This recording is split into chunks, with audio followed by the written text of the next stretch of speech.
A girl rescued a drowning crow. Suddenly, the crow broke free from restraint, frantically flapping its wings. The mud on its body kept falling on the girl's face. After the crow flew away, the girl wiped the mud off her face, but discovered her eyes were gone. She panicked and tried to call for help, but her mouth wouldn't open.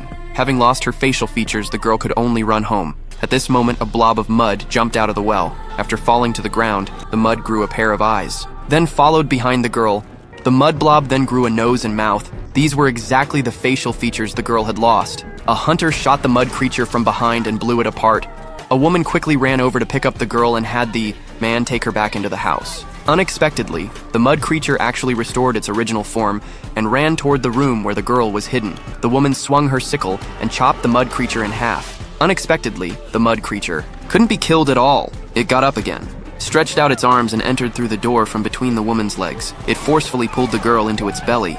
The mud creature turned into a gingerbread man. It bit its own finger, saying how delicious it was. Then it turned and ran and jumped into the deep well and disappeared. The townspeople were very panicked because this wasn't the first case of a missing girl. A few days earlier, Little Red Riding Hood went up the mountain alone, planning to pick some wild fruit for her grandmother. She accidentally cut her finger. While she was licking the wound, she suddenly felt like something was behind her. Little Red Riding Hood felt uneasy. She decided to leave quickly. On the way, she was surprised to see tree roots actually moving, so she sped up her escape, dropping her basket in the process. Danger was rapidly approaching her.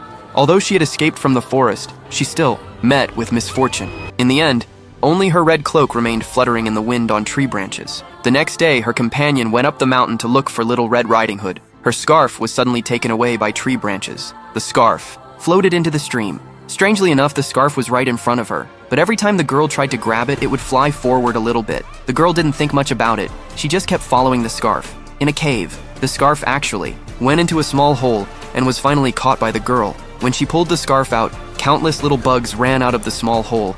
The girl was scared. She turned around, wanting to leave. At this moment, a monster holding an axe appeared at the cave entrance. The girls disappeared too mysteriously. The villagers suspected it was a witch's doing, so they hired the exorcist masters, the Grimm brothers, at a high price. The two brothers took out various strange equipment, then set up a magic circle in a mill. As strong winds blew, the witch floated down from the air. The two brothers used all kinds of methods, successfully completing the exorcism task.